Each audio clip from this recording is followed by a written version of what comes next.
there, I'm Clifford Bates, and welcome once again um, to reading Aristotle's Politics.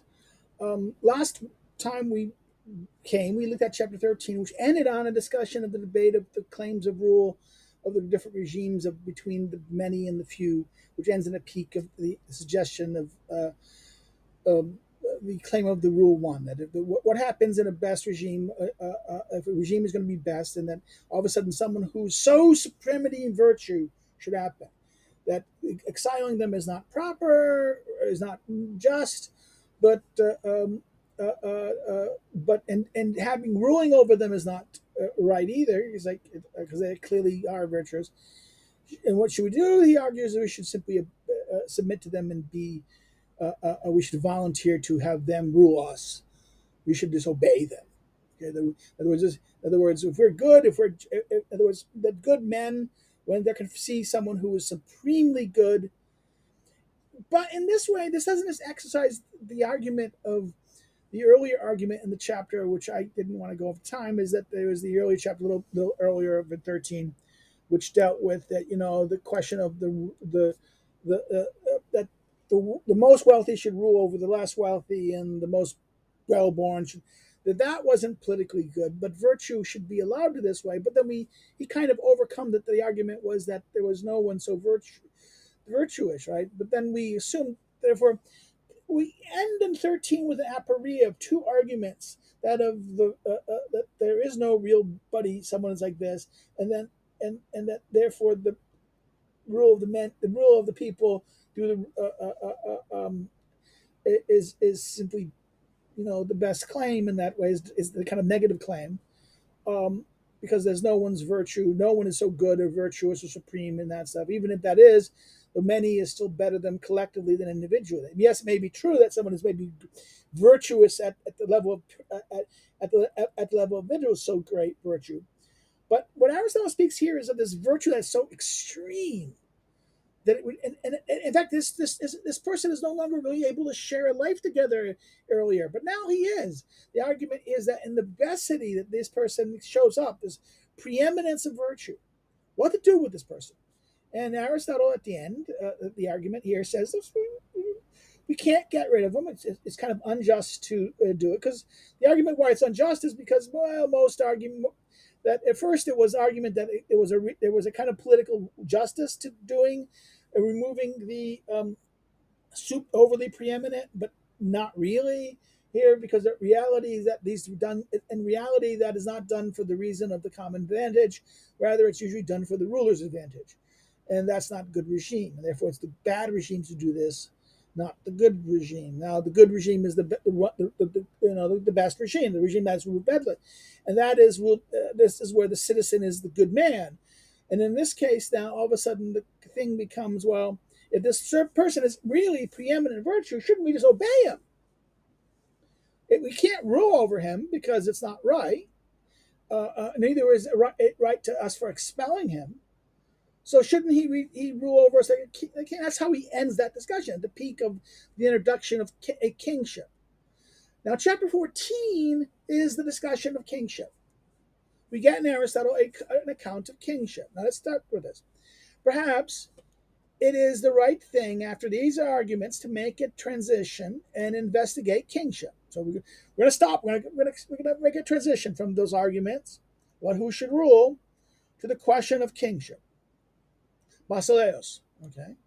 For we asserted that it is one of the correct regimes. Back in is the idea that this is we asserted that at the beginning of the account of the regimes, the rule of the one for the common advantage, right?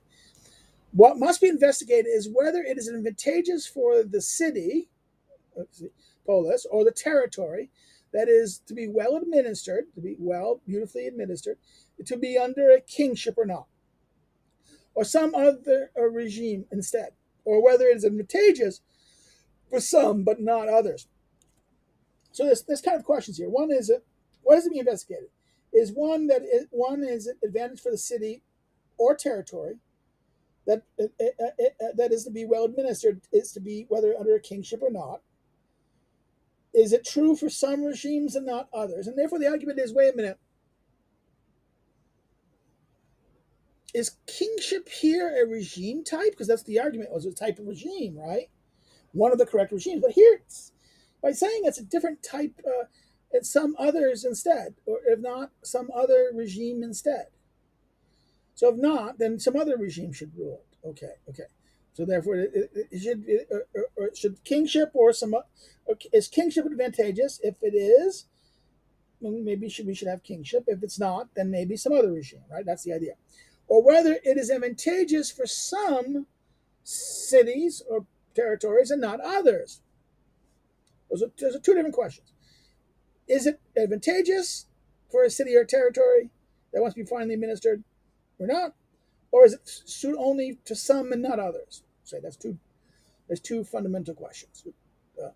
Four possible outcomes, right? In other words, it is advantageous, but for some, but not for all. Or then maybe it's not even the negative, that it's not advantageous, but only to some, but not all. Okay, right? That's the weird thing, right? That's most, not all, right? Most, not all. Not some, but most. The opposite, reverse it, right? But then it continues here, right? First, it should be determined whether there is one single type or whether it has several varieties. So what is kingship? Is there one just type of kingship? This, at any rate, is easily to discern. That the first part is, right, that it encompasses several types, and that the manner of rule is not simply all the same. So it's not, be sure that there's more than one type. And he starts, for that of the Spartan regime is held to be particularly representative of kingship based on law. Semicolon. So therefore, the Spartan regime is typically representative, right? Particularly representative of kingships based on law. That kings are ruled by law. In other words, the king and is based on law.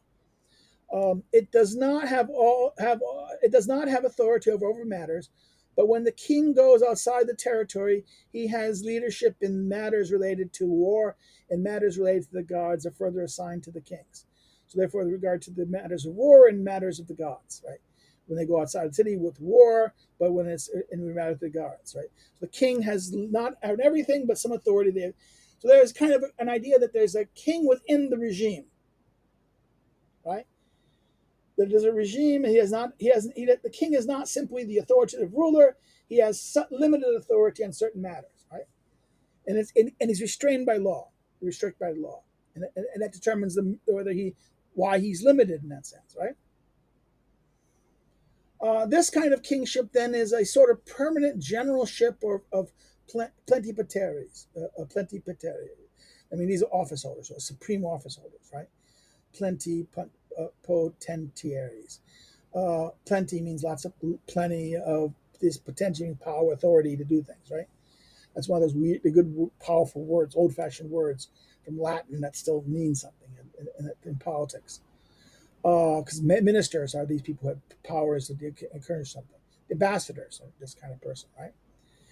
The king does not have authority in matters of life and death. That's the king and the Spartan king, right? Except in certain kingships. Now, excepting certain kingships, where such as those ancient times, where he could put men to death on military exposition by the law of might. It was the law of his power, right? So therefore, now he speaks. First of all, we speak of this Spartan king. Then we speak of this kind of this permanent generalship of plenipotentiaries, which are, it's kind of like Spartan, right? Where the king has a certain power, but this king doesn't have power of life and death. And then the one who does have power of life and death in military matters is the ancient one, right? And the example of Homer make this clear. Agamemnon endured being spoken ill of in assemblies, but when they went out to fight, he had authority even over matters of life and death, right? So the example of Agamemnon, right, in the battle, the ancient kings, right? That's the third. At any rate, he says,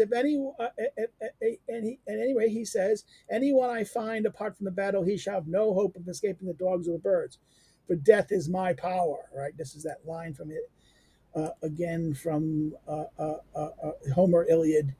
It's not found. In other words, the last phrase of the quotation is not found in our text of Homer. Right. This is weird in that sense. Right. So At any rate, in other words, this is one of this kind of kingships, generalship for life.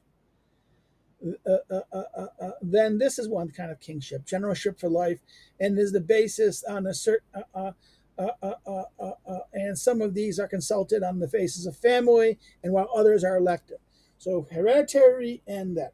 So there is the kind of elective. There is a kind of a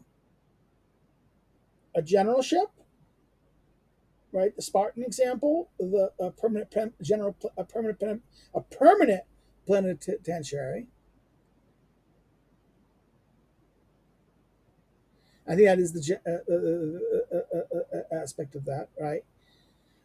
And then, but then there's the one that the kings don't have matters of life and death except in war, and that's the ancient kingship, right? Ancient kingship. And then of these things, again, he talks about someone who is elective or is based on family. That selection is based on family, or the people elect them, right? Those are the kind of structures, right? So now therefore that's one. There's this first kind. There's the Spartan example, kind of permanent generalship. Then the ancient example, which is kind of a military leader, which are either divided by family or elective. Both of these are this way. The Spartan is family.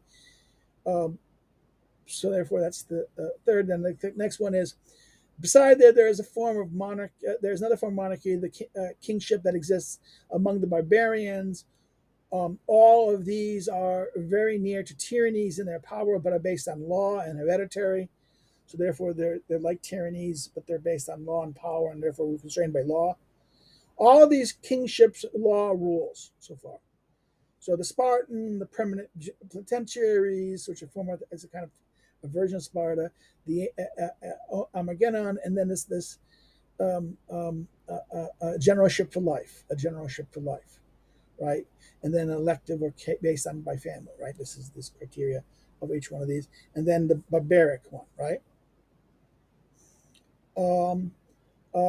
It is because the barbarians are more slavish and characters than the Greeks, those in Asia being more so than those in Europe. They put up with a master, with a despotic rule, up with a despotes rule, without making any difficulties. In other words, they're more slavish. In other words, that the barbarians are more slavish. They're going to be master. They won't put up. They tolerate a master, right? They're despotically ruled. They are tyrannical then, though being of the sort, but they are stable because they are hereditary and based on law. So they're tyrannical in terms of that being a kind of despotic rule, but they're restrained. They're stable because they're hereditary, and also that law rules. There's law restraining. It's not just mere tyranny doing what we want. For the same reason, the bodyguard of this kind of for this reason, their bodyguard is of a kingly rather than tyrannical sort. In other words, therefore, these kind of kings, these barbarians, are more kingly rather than tyrannical bodyguards. And what I mean that is that they're more aristocratic, they're more noble. The purpose of the bodyguard is to protect the king and to terrorize the people. Well, here it is to protect the king and to do good deeds, like the noble knights, right? The bodyguard is more kind of kingly in that sense than tyrannical. Citizens guard, in other words, this is the idea, is that for the citizens guard kings with their own arms, while a foreigner element guards the tyrant. This is, in other words, this is the difference between it. This is kingly. The kingly, the barbarians, the very people of the tribe themselves will guard the king. Those who make this. This is kingly guards are the citizens guard the kings with their own arms, while foreigner, in other words, tyrants have foreign elements guarded. Since the former rule willingly over willing, in other words, the former rule willingly persons in accordance with laws, while the latter rules unwilling persons. The tyrant rules over the unwilling and therefore needs to coerce by force. And therefore he can't rely on the subjects to defend him. Whereas the king is ruling them willingly, people wants them to rule, even a barbarian king wants them to rule, and therefore they defend him. Okay, um, so the ones have a bodyguard provided by the citizens. The other one that is directed against them, the people. Against the bodyguard is aimed against the people, right? These then are the two kinds of monarchy, right? All of a sudden, the many kind of monarchies have become two, right? But there is another. Okay, so therefore, the Spartan kind, which is really Agamemnon, that falls into barbaric, but then barbaric, right? And therefore, these are two, right? That existed among the ancient Greeks. But there's another one. This is ruled by called dictators. Um, the term is asymmetria, which probably derived from the expression of those mindful of auspices, a magistracy that was generally, though not inevitably, compared to the dictatorship in Rome. It was usually created under unusual circumstances of civil disorder or external threat. Again, this is similar to the dictator in Rome. This is where the term dictator comes from, the Roman office of an emergency executive authority, created a civic authority, a civil authority that was created for extraordinary circumstances to deal with a problem that had absolute power. And then once that problem went back, the power reverted to the normal authority. Here, Aristotle is saying that this dictatorship is another kingship. So therefore, the Spartan thing, which kind of echoes the Agamemnon, which is ancient kingship, but why ancient is barbarian? That first account. So what he collapses all those different accounts of that hereditary general, permanent generals into one, the Spartan example, then the barbarian example, now this dictatorship, right? This kind of emergency executive dictator. This is, so to speak, an elective tyranny and differs from the barbarian kingships not by being based on law, but only by not being hereditary. In other words, it's not like the barbarian kingship, but it's not by not being based on law. Then the law is exempt. The laws are, when the dictatorship or this emergency thing, the laws are obeyed. In other words, on abeyance until the problem is solved. In other words, he can act to solve the problem at all costs. Therefore, that's the Roman example, right? That once the authority is gone, his power is returned, right? He's not a hereditary office. It doesn't hands down. It's some ruled in this office for life, others for a certain period of time, or for the purpose of performing a certain action. So therefore, this is the. For example, the Mytileans once elected Pittacus to defend them against the exiles headed by Anti-Median or the poet Alcalus.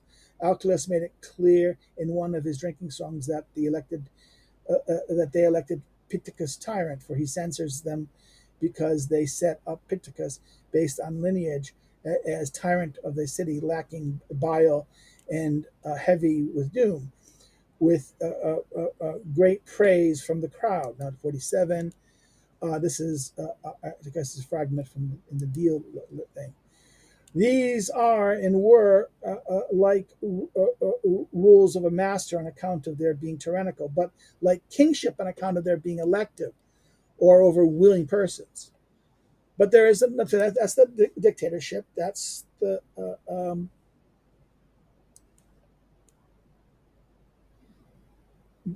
third. And the fourth, there's another kind of kingly monarchy belonging to the times of the hero. So wasn't Agamemnon collapsed with the? Remember, I'm talking about Agamemnon and military, but this is the heroes even before the Agamemnon, right? The heroes, which were willingly hereditary and rose in accordance with the laws. Now, 75, he goes, kingship of the heroic times, the period of Trojan Wars, as described, was limited monarchy of feudal types pertaining to predominantly rural and tribal societies, right? Is this maybe, but this kind of sounds like barbarian. It's not but also remember Agamemnon was discussed with the permanent generalship of the Spartan, right? So, what's going on here? So, this kind of thing over here is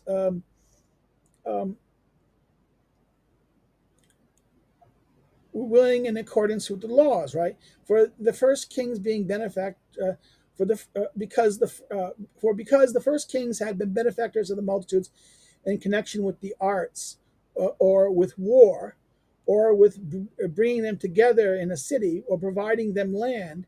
These came to be king over willing persons, and their descendants took over from them. So therefore, the argument was that this kind of evolution, that the king, something that they were preeminent because of their virtue of white fighting for them. They didn't weren't the people didn't have the ability to fight or do this. They provided them land. They found something. They were preeminent in some either skill, knowledge, art, techne, or war, uh, uh, uh, uh, uh, uh, and they brought them together and brought them together, made them a people in that sense. And he says in a city, but brought them together, providing them land. These came to be kings over willing persons, like the story of the Roman kings, or even of Athens, of that this the founder of Athens, the great, and then later the founder of Rome, Romulus, right? Romulus and Rome, and then I forget the Athenian one, but it's the great, this idea that they were willing in that sense, and that their children gained their authority. They had their authority. In other words, the descendants took over from them. They inherited their authority from their parents. They had authority regarding leadership in war and the sacrifices that did not require priests. In addition to this, they were judges in legal cases. Again, that's made kind of pointed to some cases of that, right? Some of them did this under oath, and others did not. The oath was a lifting up of this. The oath was a lifting up of the specter. Now, 76, sorry. At later times, adjudication was done under oath. The remark seems to be pointing to kingly prerogatives, which had since disappeared at the times of the Greeks. So, in other words, kingship disappears with political rule in that sense, right? In ancient times, they ruled continuously, dealing with city matters, rural matters, and matters beyond the borders. Later, however, some of these things were relinquished by the kings, some were taken away by the mob, and in most cities, the kings were left only with the sacrifices. They wanted the divine things, right? And again, that sounds like the Spartans in that sense, right? That they had matters over the divine things. Whereas wherever there was a king worth speaking of, they only held their leadership in military matters beyond the border. Okay, right. So therefore, that's the last. This is the fourth one, right? These then are the kinds of kingship, being four in number. One, that of the ancient heroes. Okay, flipping the order. Ancient heroes, which was over willing persons, but over fixed period purposes. King being general and juror and having authority of matters related to the gods. Second, barbaric, which was the rule of a master in accordance with the law and deriving from the third. The third was they called dictatorship. Okay, the third was the thing, which is elective tyranny, and the fourth among them the Spartan. So therefore, what happens? He flips the order. The Spartan was first in the first case, the first listing, his presentation. It's last here, and what was last is first. What's first is last, and what is last is first. And the barbarian and the thing stayed in the same. So the first and last switch. These differ from one another in this manner, but there's also a fifth kind of kingship, where one person has authority over all matters, just as each nation and each city has authority over common matters, with arrangements of that resembles household manager. In other words, it's like this is a king that runs the city like though it's a household. But wait a minute. And by doing that, isn't that undoing the nature of political? Okay, let's forget about that. Let's forget what we said. But this idea that this person is the one that's so ruling it. He's absolute rule. He's ruling it like the house master of a household, right? The city has reverted to a household in that sense. This fifth form, right? It resembles a household manager. Okay, this like. For just as the rule of the household manager is kind of a king over the house, so this kind of king is household manager for a city or a nation, a demos, or several nations, an empire. And that's the brackets in Greek, not the. If it's square brackets, that's lords. If it's like that, that means it was in the Greek in that sense. A paraphrase in that sense. So therefore, this kind of thing is like treating he's a household manager in that sense. We get the fifth kind is the fifth kind is this kingship, right? So therefore, we end. This is where we end this. We end in chapter 14 with the deduction of the kings. He gives the four that the four kings that then he adds the fifth, right? The four counts of kingship. The first one, the Spartan, then the second one. But the Spartan one also include Agamemnon. Remember, like he did different varieties. And then what happened? The second one was then called a barbarian kingship, then dictatorship, and then we come with the heroic kingship, right? And then at the end, he reaccounts it by reverting. He says the first is the heroic, the second is barbaric, the third is the dictator, the fourth is the Spartan, right? And then the fifth, at the end, there's another one. The fifth, that is the king who is Lord of all, the Basileus. He one that rules over all matters. This is the Basileus. Okay? And we'll end this chapter. Now, if you have any questions or comments, please put it below. By the way, I talk about this. This whole discussion of kingship is what I discuss in my last chapter, my last section of the book, in my 2004 book, Aristotle's Best Regime. It would be worth looking at it. It's the part 3, the 3 logoi of the Basileus, which we deal with this, the question of kingship and that. If you want to kind of find out what I do, say about that, please, the LSU book. If you have any comments or questions, please put it below, and I will answer them when I see them. If you liked it, like it. Don't like it, give criticisms why. If you're not a subscriber already, please think about subscribing. Encourage others to subscribe, like to build the channel a little bit. If you can, if you want to follow me on social media, the links are below. Given that YouTube is starting to charge us, particularly if we have enough videos and it's too big of our size, and I don't want to cut them out. We're going to be. This is going to cost. This is costing us now. So I'm going to do it. I'm going to do it. You know, I'm a stupid idiot. I'm doing it. I'm bearing the white man's burden of being an Englishman, a Puritan, the idea. Therefore, I'm. You know, of course, I'm going to do this. But if you want to help, then you can help by subscribe to our Patreon. If you want to send me money, I can find a way to do that. That's great. I don't care. Anything that can help can help. You can also buy my book. If you do buy, this is my notebook in Aristotle's Politics. This is not a commentary like the other book was a commentary interpretation. This is a study guide. This is a workbook. This is why it's called subtitle workbook. It's not an interpretation. It's not. It's like Cliff Notes. It's not to be read in substitute of reading the text. It is to be read with the text as a guide and assistant to you as you study the politics. So again, this is something that may be useful to you guys. You can always do that. You can Lulu buy. If you go to Lulu, if you order from Lulu, I get a little more money.